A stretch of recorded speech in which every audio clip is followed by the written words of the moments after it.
Bismillahirrahmanirrahim. Assalamualaikum warahmatullahi wabarakatuh. Ashadu an la ilaha illallah, ashadu anna Muhammad Rasulullah. Allahumma sholli ala Sayyidina Muhammad wa ala ali Sayyidina Muhammad kama sholaita ala Sayyidina Ibrahim wa ala ali Sayyidina Ibrahim bil alamina innaka hamidum majid. Alhamdulillah, ya. Kita panjatkan dahulu doa kepada Gusti Allah ingkang Moho Agung untuk saudara kita yang telah memberikan sholawatnya berupa infak dakwah kepada channel dakwah ini. Semoga sholawat itu menjadi catatan langit amal soleh bagi mereka dan keluarganya kelak. Tercatat bahwa mereka ambil bagian dalam aktivitas dakwah, dan juga semoga Allah akan membalasnya dengan balasan yang lebih baik lagi. Begitu juga untuk seluruh viewer terkasihku dimanapun kalian berada. Aku ucapkan terima kasih atas segala bentuk apresiasinya. Baik itu yang anti skip, anti download, dan semoga mengambil bagian juga untuk men-share kajian-kajian dari link dakwah ini, ya. Dan atas doa-doa baiknya untukku, aku ucapkan terima kasih. Semoga kebaikan doa itu juga tercurahkan pada kalian semua. Mampir ngombe kali ini, alhamdulillah, karena kameramennya sudah mulai libur sekolah, jadi kita tidak harus ba'da subuh langsung naik syuting, ya. Kita bisa menunggunya menjadi sedikit siang, yaitu setelah masuk waktu duha seperti saat ini. Nanti kalau dia sudah masuk sekolah lagi, ya terpaksa ba'da subuh lagi. Ya. Oke, seperti yang aku katakan kemarin, ya, aku akan membalas dalam bentuk apresiasiku terhadap komen yang masuk dari mampir ngombe yang kemarin. Itu kan tajuknya air laut di dalam ember, relativitas pengetahuan kita tentang Islam, ya.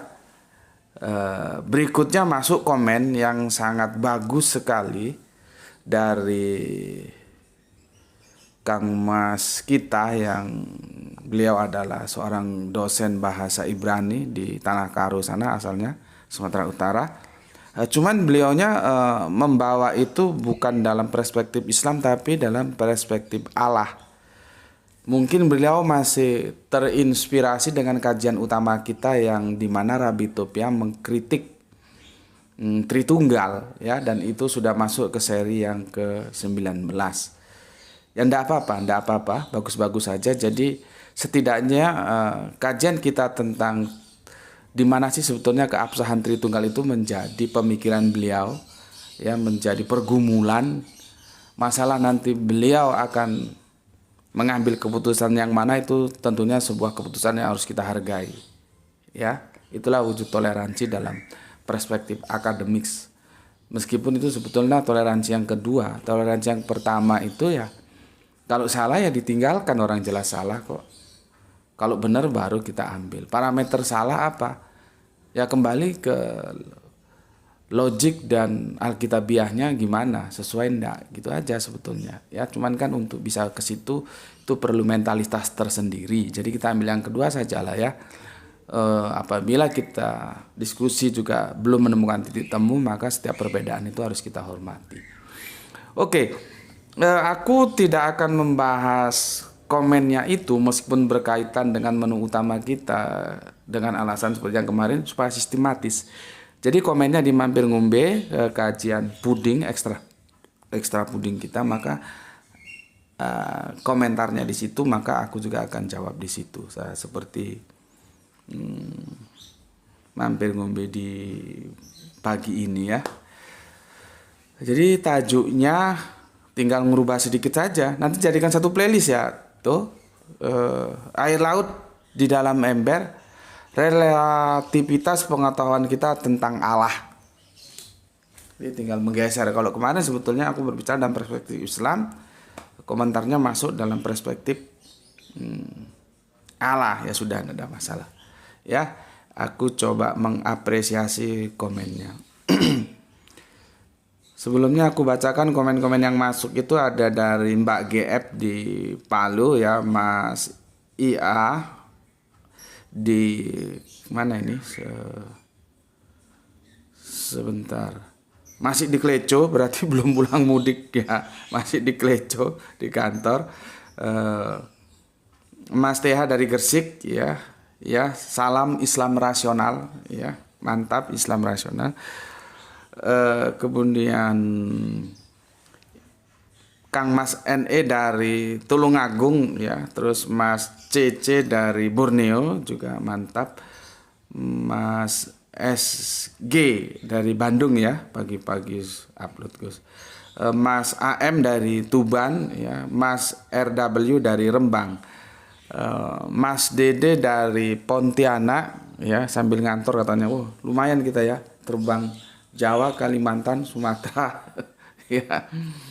Mas M99 dari mana nih Mas M, belum pernah menyebutkan. Kemudian Mas NW dari Turki, Turen Kidul, itu daerah Malang ya. Terus Bapak kita MN ini sebetulnya orang Nganjuk tapi berdiam di Bogor. Di Bandung ya. Terus Mas AM ya, hadir yang ke-9, terus Mbak II. Oke, terima kasih. Kemudian kita akan fokus ke komen dari saudara kita Bapak dosen AGMTH ya. Kita doakan semoga MTH-nya bisa expand menjadi doktor ya. Nggak tahu berapa tahun biasanya. Kan ini masih master ya. Komennya dosen kita ini begini. Jadi dia split dari Islam yang aku sampaikan, tapi di sini masuk ke Allah. Ya, enggak apa-apa, boleh. Begini komennya. Allah itu maha besar. Ibarat lautan yang luas. Pemahaman atau pengetahuan kita tentang dia maksudnya adalah hanya sebatas air laut dalam ember. Jadi kalau ada orang yang merasa paling memahami Allah, baik itu penganut Tritunggal, Oneness, Tauhid, Saksi Yehova dan sebagainya, patut kita berikan senyum paling manis kepadanya. Punya air laut seember, tapi merasa punya lautan. Salam sehat selalu. Oke, terima kasih untuk Kang Mas AG ya. Nggak tahu aktivitas kampusnya apa, masih ngajar atau sudah libur ya. Salam sehat selalu juga dari aku untukmu saudaraku, dan aku akan memberikan tanggapan sebagai apresiasiku, penghormatanku terhadap komen yang masuk ini. Bagus juga ya, digesernya dari Islam ke Allah ya. Kalau kemarin sebetulnya aku ingin fokus ke Islamnya, tapi setelah digeser ke Allah tidak ada masalah. Dari apa yang dituliskan dalam komennya, maka aku akan membuat keynote. Ya, kata kunci. Ya, kata kuncinya begini. Allah itu maha besar, itu ibarat lautan yang bebas, luas. Ya. Kalau kemarin kan Islam yang kita analogikan, sekarang Allah. Jadi kita ikuti karena berpikir saudara kita ini. Allah itu maha besar, ibarat lautan yang luas. Oke, ini keynote pertama. Keynote kedua, ya, pemahaman atau pengetahuan kita tentang Allah itu sendiri ibarat hanya sebesar air laut di dalam ember. Ya, ini harus dipahami dulu keynote-nya ya, supaya nanti aku jelaskan tidak rancu. Pertama, keynote-nya adalah Allah itu maha besar ibarat lautan yang luas. Ini metafor ya, jangan terus dibilang Allah itu lautan. Itu keynote pertama. Keynote kedua, pemahaman atau pengetahuan kita tentang Allah itu sendiri ibarat air laut yang ada di dalam ember. Oke. Jelas ya? Oke. Ini semoga Kang Mas dosen ya, Mas AG ya bisa memahaminya ya. Oke, aku coba pelan-pelan. Menurut itu semua maka aku katakan, jadi kalau ada orang yang merasa paling memahami Allah, siapa mereka? Ya siapa saja. Baik itu penganut Tritunggal, baik itu Oneness, baik itu Tauhid, Saksi Yehova dan sebagainya. Silahkan saja, tidak ada masalah. Tidak ada masalah. Ya, aku ulangi. Jadi kalau ada orang yang merasa paling memahami Allah, ya baik itu penganut Tritunggal, Oneness, Tauhid, Saksi Yehova dan sebagainya, artinya di luar itu, ya silakan saja. Karena menurut aku itu bukan masalah. Mereka kan punya hak untuk mengklaim. Ya, silakan saja. Mereka merasa paling memahami Allah, ya. Silakan saja, tidak ada masalah. Karena masalahnya bukan di situ. Ya. Yang jadi masalah itu adalah ya orang yang punya air laut seember itu tapi merasa punya lautan. Itu loh. Orang yang punya air laut seember, dia kira air laut yang ada di ember itu adalah lautan. Itu masalahnya.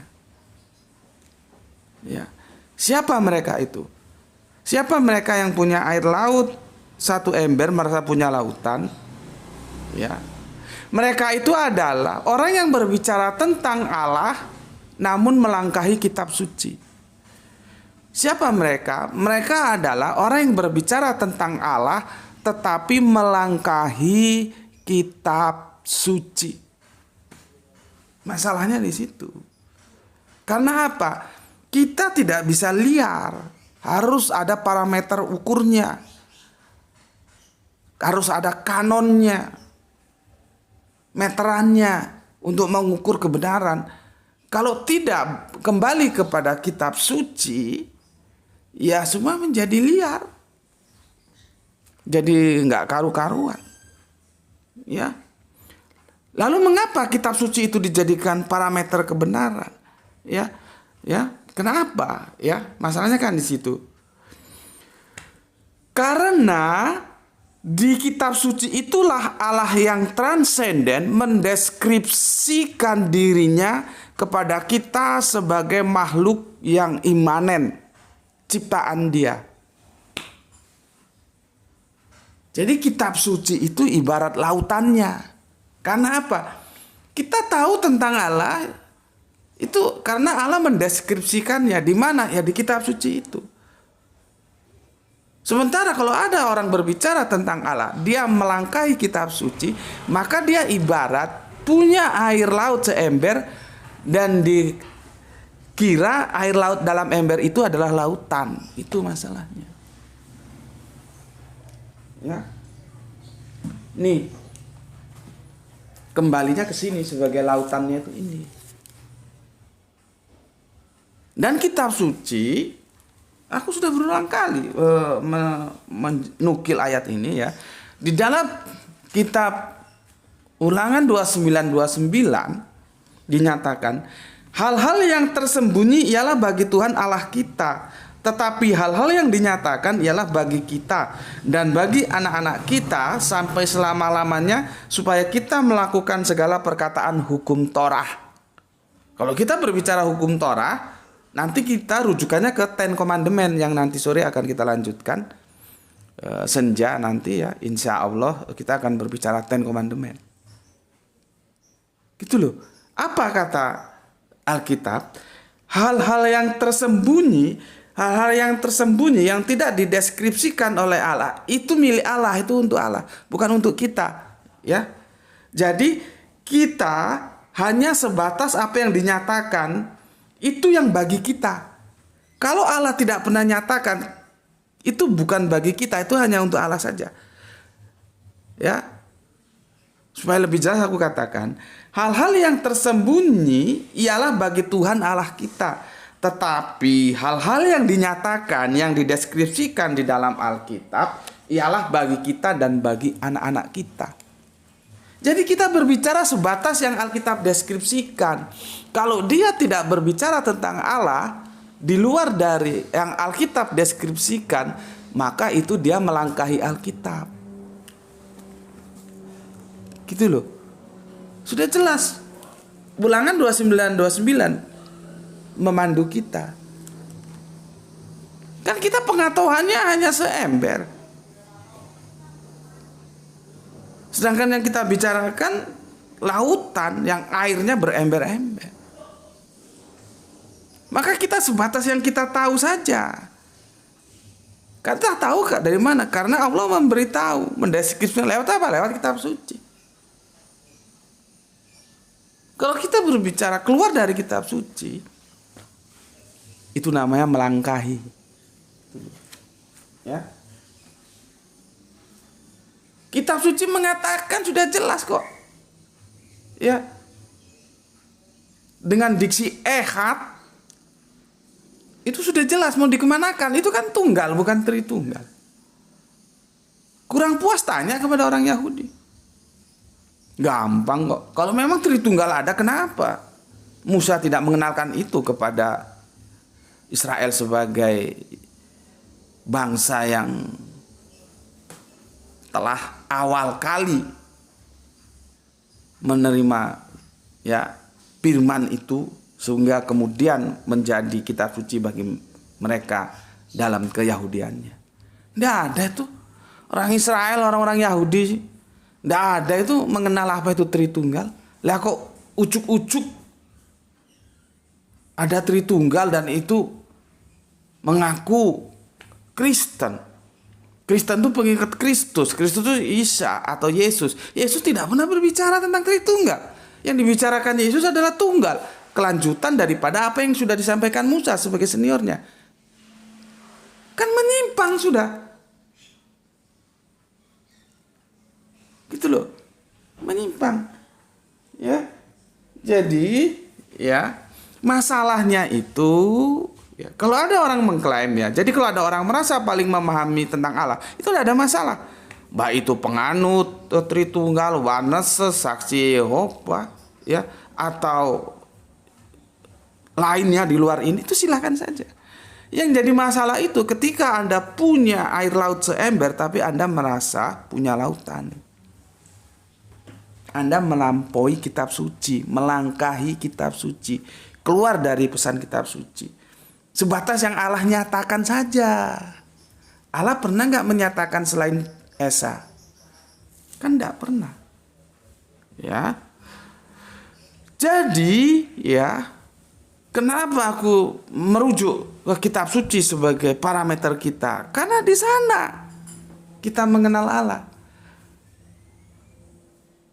Nggak mungkin kita mengenal Allah di filsafat. Karena filsafat itu meskipun tidak benar, tidak selalu salah, ada benarnya juga, tapi ya kemungkinan salahnya juga ada.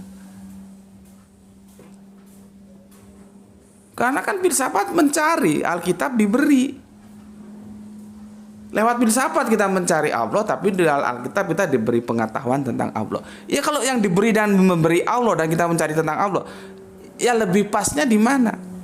Ya di Alkitab, bukan di filsafat. Tetapi bukan aku menyalahkan filsafat, tidak. Filsafat itu ada kalanya juga benar, tapi ada kalanya juga dia salah. Ya. Oke. Aku ulangi sekali lagi, ya. Semua air lautan, ya, yang ada di dalam ember itu ya yang dinamakan Tritunggal, Waneses, Tauhid, Saksi Yehova dan sebagainya, itu adalah klaim kita tentang Allah. Sementara air lautan yang di Samudra Raya itu Alkitab. Ya. Nah, sekarang kita tinggal menguji saja. Ya. Dari semua air lautan yang di dalam ember itu, entah itu ember Tritunggal, ember Waneses, ember Saksi Yehova, ember Tauhid, maupun ember-ember yang lain, tinggal diuji saja.